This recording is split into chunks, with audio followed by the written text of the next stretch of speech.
Hello and welcome. So today I'm talking about nonviolent communication. And nonviolent communication is really crucial for every adult since it helps you to resolve a lot of conflicts if you just understand it. In the end, the way it's applied, you don't need to apply it like that. You will learn it later that it doesn't matter that much to apply it or not, but just learning it already changes a lot of your perspective on how everything works. Now, nonviolent communication was originally created by Marshall Rosenberg, and it is a language trick. What he did was, in his work, to divide the language into two parts. One is the language of jackals, which is a very judgmental way just to talk. So you judge strongly about things. Best, fastest, too slow, whatever. Very judgmental language. And the other one is the giraffe language. Giraffe language, he called it giraffe because the giraffe has the largest heart of the land animals. And he wanted to say that it's a language of the heart, where you try to express more the love you have towards someone else. And by that, you can bridge conflicts much easier. So that's what it's about. And the whole goal is that when you switch from this jackal language to this giraffe way of talking to another person, you actually then form an empathic connection. And as we had in one of my previous videos already, this connection is the source of conflict. And by forming a connection, usually you can resolve conflicts entirely.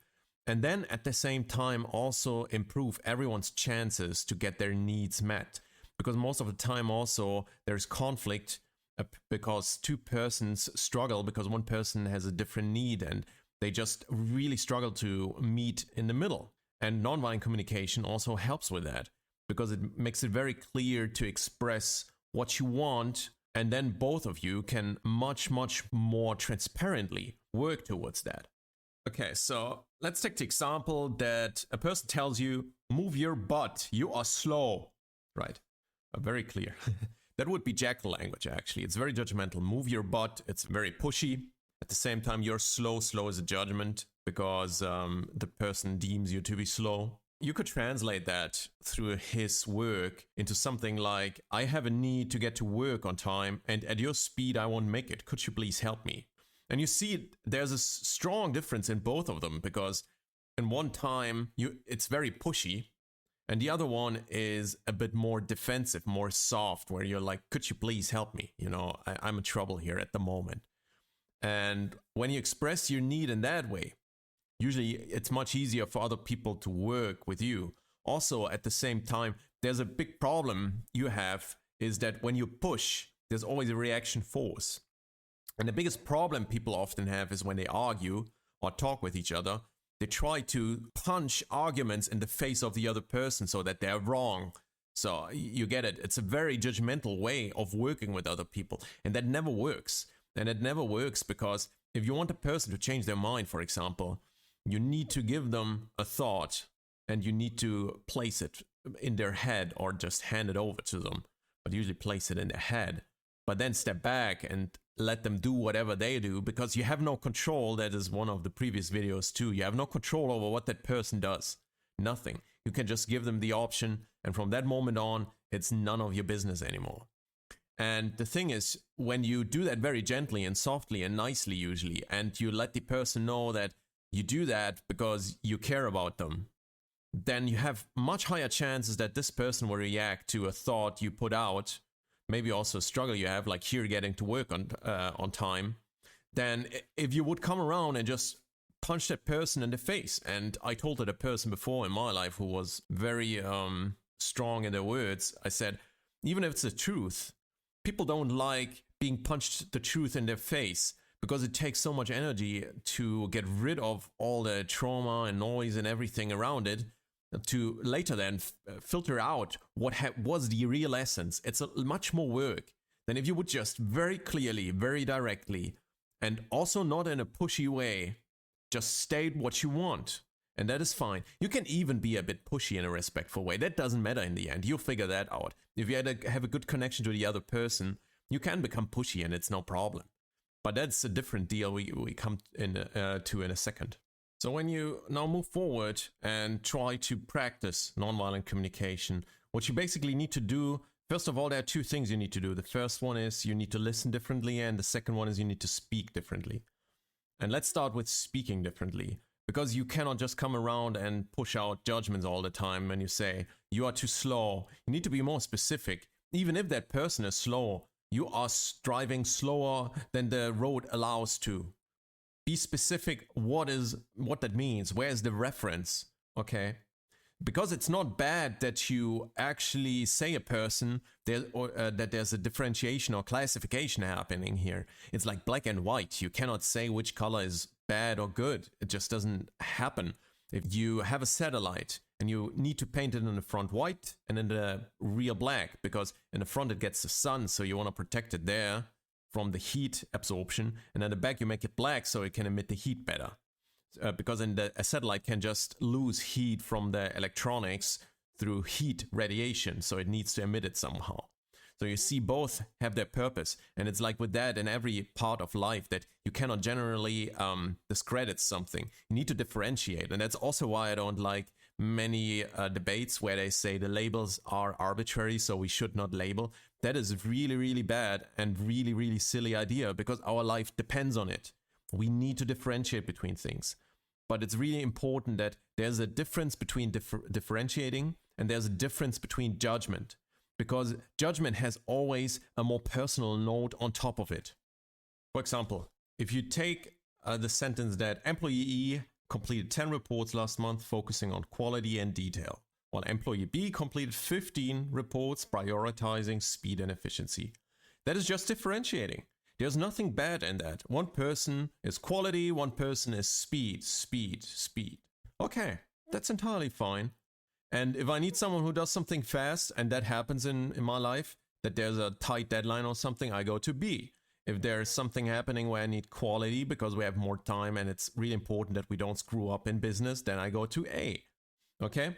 So both of them have their sides. But here's the thing. If you go into a bit more subjective, judgmental way, you would say, for example, employee E is meticulous and thorough, making them more reliable than employee B, who rushes through tasks and sacrifices quality for quantity. And that is more judgmental. And you see, it's very dangerous because judgment is always something which comes out of your situation. And you get very entangled in that.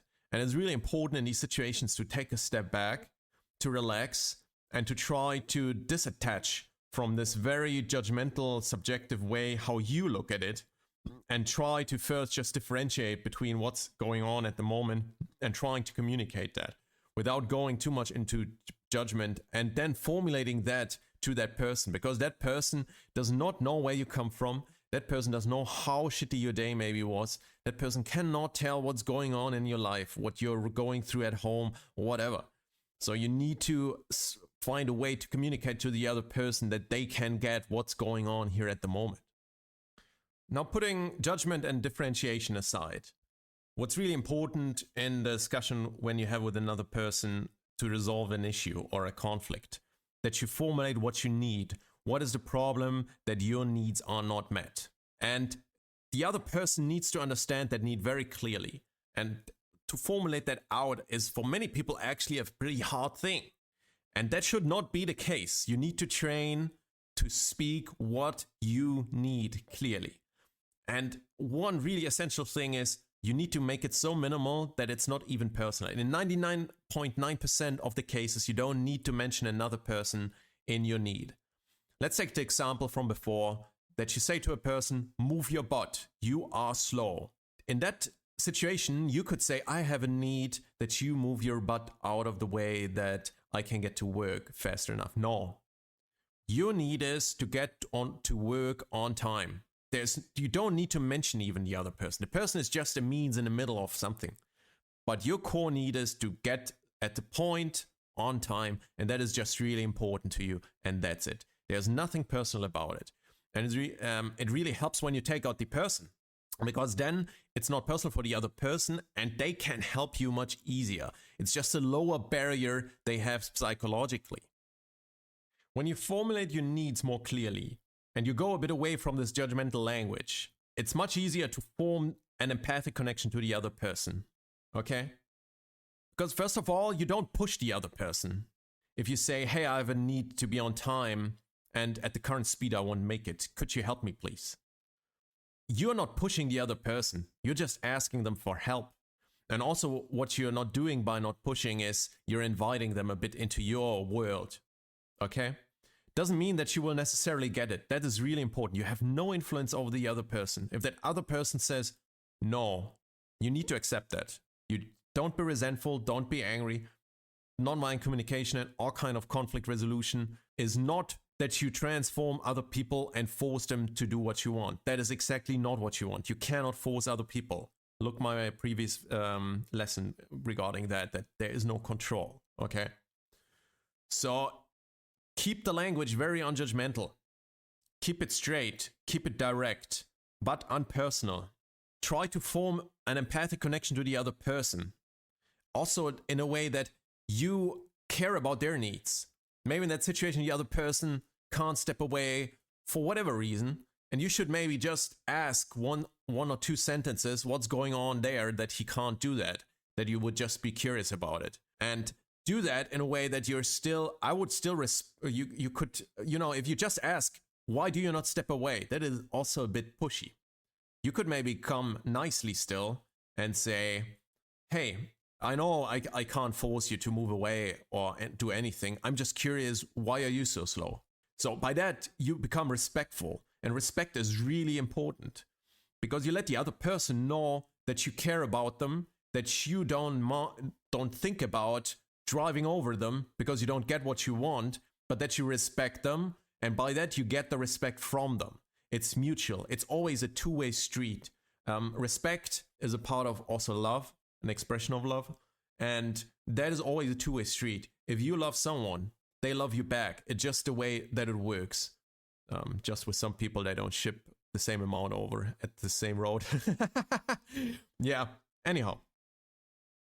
When you come to the conflict resolution, also very important is that to resolve and get your need, you often need to formulate how to get it. Because it's not enough to say, I have a need to be on time for work. You need to formulate a plan how to realize that. Imagine you're at home, you have kids and wife, and in the morning, you're never on time to get to work, or the kids get late to school. And then you need to come up with a scheme how to do that. Okay? So you need to have an actionable plan. But you figure out that in many situations where people haven't themselves figured out in life, that is a very hard thing because they try to come up with some ideas which are just not able to realize. For example, a person might come and say, I want you to give me freedom. And that is, for example, too unspecific. I mean, first of all, no one can take your freedom anyway.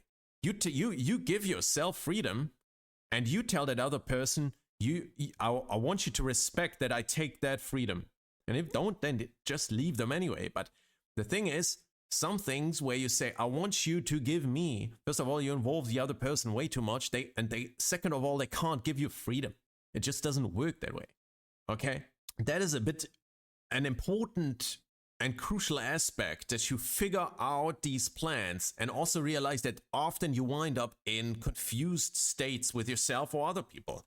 Often also people say they want something and then they get it and they figure out, I actually didn't want that. I didn't know. I thought I wanted it back then. Imagine a relationship where a person gets together with another person and then they say, if that person, I get that, they tell their friends, I would be really happy. They get together and afterwards it's not working out. They're like, yeah, I thought I wanted it, but somehow it's not enough, So often also what people say what they want is not necessarily what they want.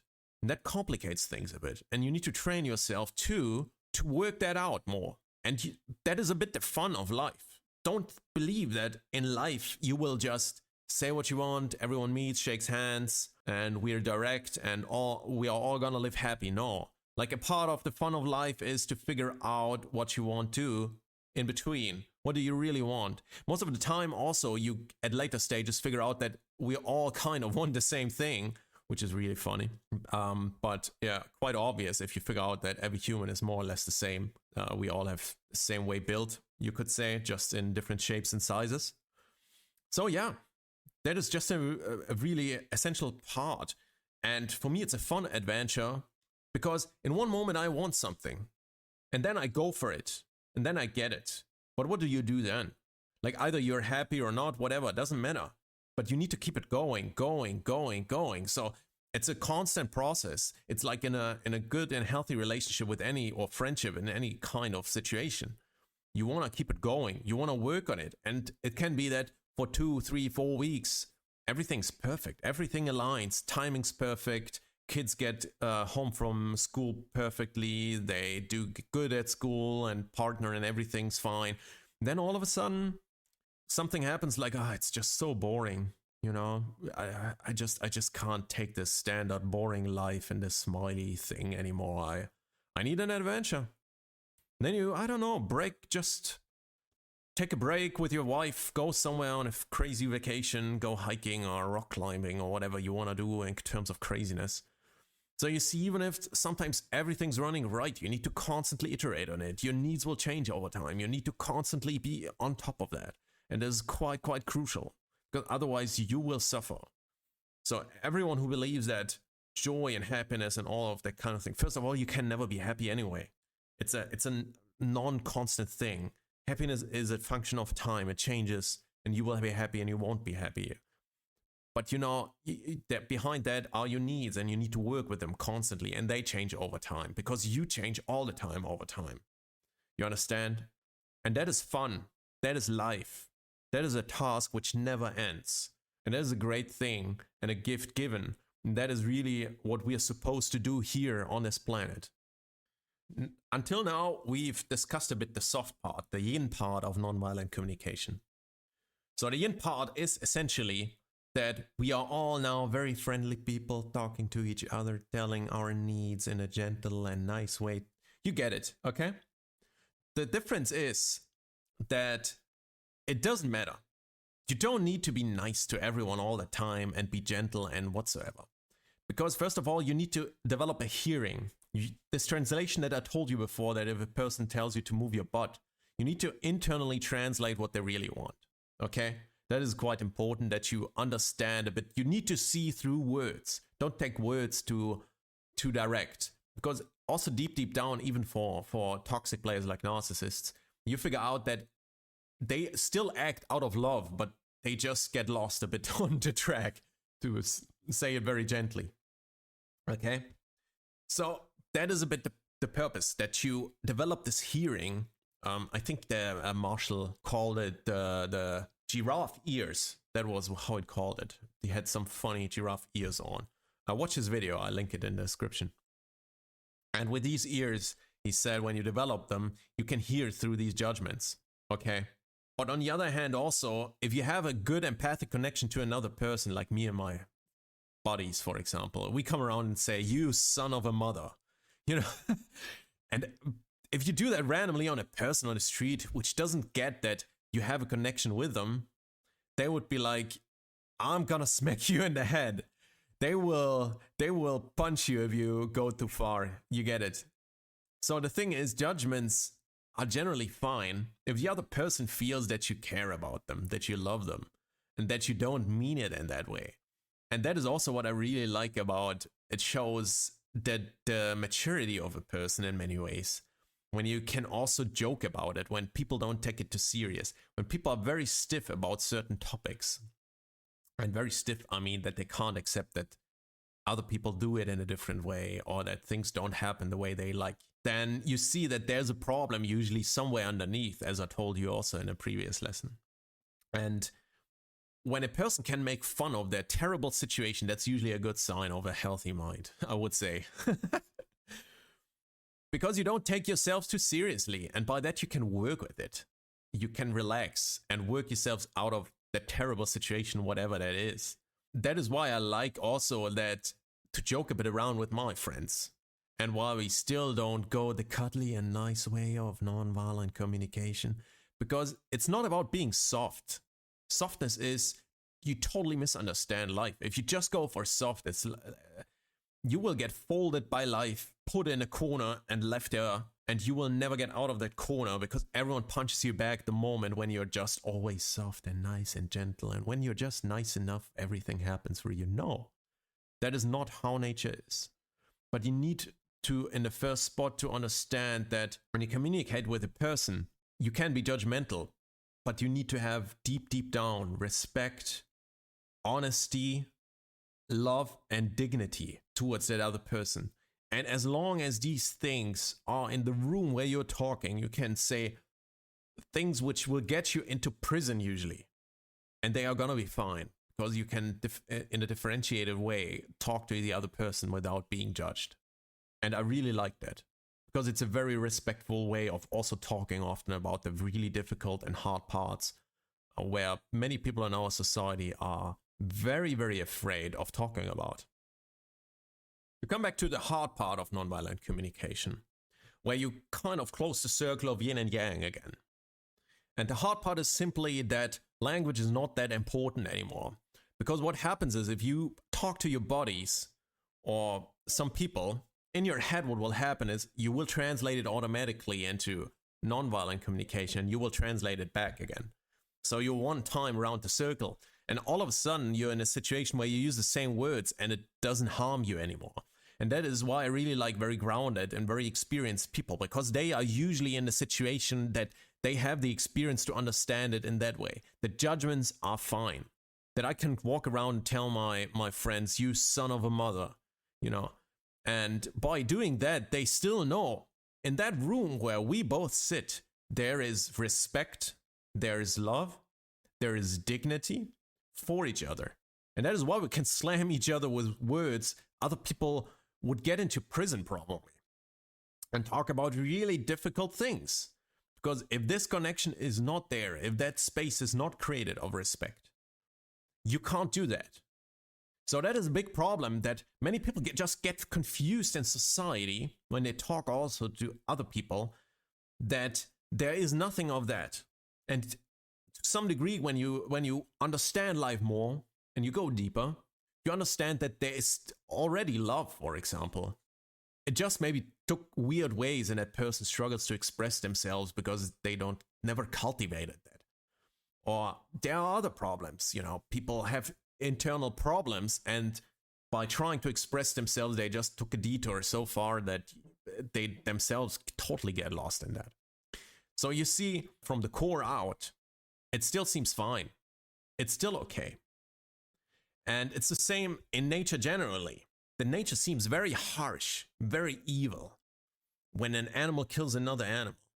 And you would say, wow, that is really horrible that this bird killed that worm, right? It's so bad, you know, so I'm so detested by it. But that's your judgment. That animal takes another animal to feed their young, to keep the wheel and cycle of life going. And there's no judgment in that. That bird doesn't think that all worms should be killed. No. It doesn't go out and try to eradicate every single last worm it finds. It just makes no sense. It just takes what it needs to get to the goal where it wants to go because it cares about its young, because it's built that way. We humans are built the same. We are built with biases. We can't... I always find it funny when people say, yeah, we need to be unbiased. You can never be entirely unbiased. That is the human existence itself is already a bias. You will figure that out. So you need to look a bit through things. And then once you start training nonviolent communication and first train it, try to use it, try to use the language. Look at the training video I have in my description. Once you close the circle, then towards the end, you will start to understand that you're still free. Like, it doesn't matter that much to use the correct language and so forth and so forth. Okay. And in certain situations, of course, it's like a Swiss Army knife. You can then communicate more clearly, more directly, more precisely. You can take away all the fuss and all the getting lost, and you can point more directly with the finger where it really hurts. Okay. And get stuff done. And that is what I really like about it. But don't believe that you need to be use very cuddly language, that it's about being soft and nice all the time. It's not. You can also be expressive. You can be loving and expressive and a bit pushy, as you might have recognized from my language. All right, I hope you enjoyed the episode. There's so much more to say about this, but I'll spare that for the future. And subscribe if you haven't subscribed yet, and wish you all the best.